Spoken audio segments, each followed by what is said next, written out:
Hey guys, David here, and welcome to Digital Outlook. Guys, right now we have seen XRP dip down to that 240 range, and a lot of people are big time spooked, and no wonder.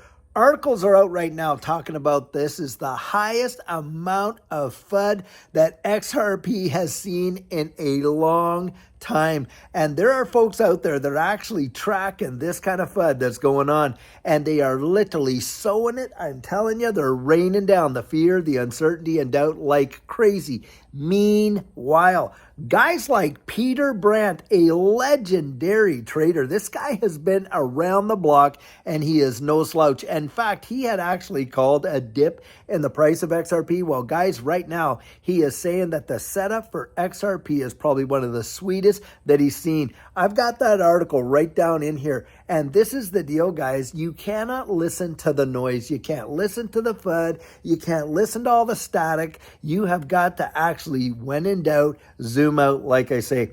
And these TA guys, these legendary TA guys that have been down the road so many times, and they have watched these charts happen in the past, and they are looking at this, and guys, a lot of them are saying, hey, this rhymes with 2017. We saw a massive scammy wick in 2017, and it had dipped down by 53%, literally crashed during that time.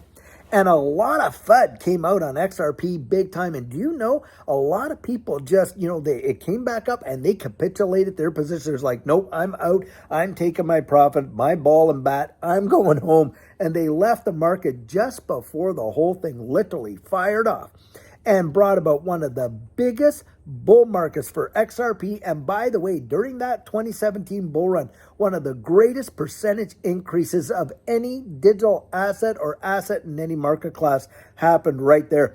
And a lot of people that had been in XRP for a good amount of time, like years, guys, they capitulated their positions right at the moment that they could have literally cashed in. It's absolutely insane. Reminds me of the guy, on the Yukon Gold Rush who's up there. And he spends months and months and months digging, picking, on and on. Just finally gets fed up and, he leaves his claim, sells it to someone else for a song. They come in and in 3 weeks hit the mother load. That's what's going down, guys. And I don't want you missing it. And you've got to be just so sharp. Now, some of the other things that we've got for Confluence, that this is not the end of it, that the bull run really is not over and we're not getting into a bear market, is the fact, guys, you are seeing a bunch of other assets, and some of these are like low cap assets that are actually firing off. Well, I'm going to tell you something. In a bear market, nothing is firing. The whole thing is tanking. And you're not seeing double digits or anything above 50% increases like what we're seeing now on some of these low cap assets. On top of that, another big factor is the environment is way different than it was in 2021 in that we did not have any regulatory clarity, did we, guys? In fact, XRP was under such pressure due to that SEC lawsuit. Nobody knew where that was going. And of course, it was delisted on every U.S. exchange. Well, now we're relisted on all the exchanges. On top of that, we've got the clarity. XRP is not a security. The lawsuit's over. It is finished. And right this month, we have all these ETFs that are scheduled to launch. Now, of course, we got the government shutdown, so it could be a bit delayed. But guys, they're right there. They're literally lining up. And on top of that, the institutional demand to get their teeth into these assets, wow. You've got JP Morgan went out there and did this study. And it came back and said there's like $9 billion of pent-up demand to be purchasing XRP exchange-traded funds. And lo and behold, did Larry Fink not just make the rounds talking about tokenizing exchange-traded funds? Did you hear that? I mean, we posted that video clip last night where he was on CNBC saying saying the very thing that we just mentioned about tokenizing exchange-traded funds. Well, don't you think it's kind of coincidental that right at this point, after ignoring Ripple for so long, being silent about it, not really ignoring it, but not acknowledging it either, well, you got them out there at Ripple Swell as a keynote speaker, BlackRock right on the menu.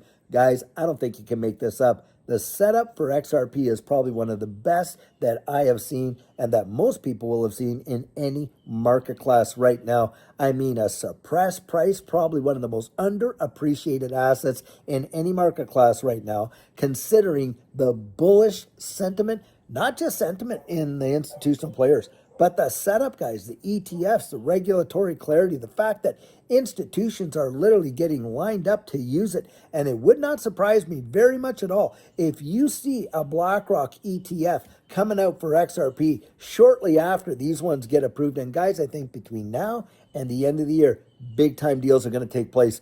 Ripple getting the OCC to give them that banking license, another big deal right there. And getting the Clarity Act on the president's desk by the end of November, another big deal right there. There are just so many checked boxes that for me, it's hard not to be bullish. So when I see the price down here at 240 and all that, and maybe it could even go a little lower, I'm going to tell you guys, right now is an opportunity to accumulate. And that is my personal opinion. Like I say, you get my 100% biased opinion. Well, that's right it.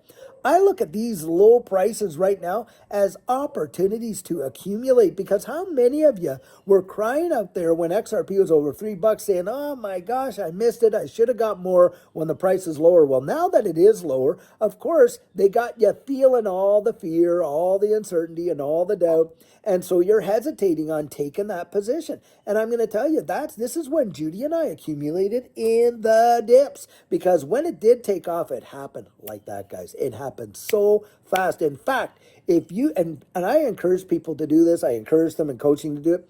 You go back and you take a look at the 2020 to 2021 run. Guys, the majority of that move happened in 10 days.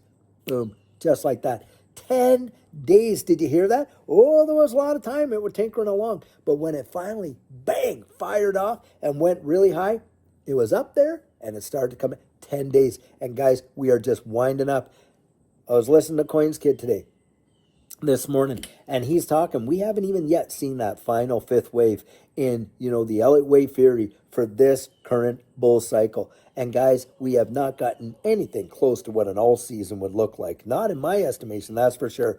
And I do believe we are going to get one. And I think it's between now and the end of the year that we could see something really remarkable happen in this space and happen fast. And you want to be Johnny on the spot when it comes there, guys. Get yourself ready. Don't wait. Buckle up. Get prepared. Get fastened in, guys. Get your plan in place, that is for sure. Judy and I got our plan in place, and right now we are helping folks. We are coaching people this week. I got appointments there next week. But guys, I haven't opened up the following weeks because I think we could see some movement happen really fast. And you want to be ready. I want to be ready. Guys, we are right there. Don't give up. Right when you literally have spent all this time and you're on the very threshold of a massive move. And Peter Brandt, like I say, no slouch, guys. He's called it before. I think he's going to call it now. I think we are going to see something really amazing and probably one of the sweetest setups that you could ever see for any asset class, and especially for XRP right there. So guys, until tomorrow, we have another fantastic coffee chat for you. Have a fabulous one and take care.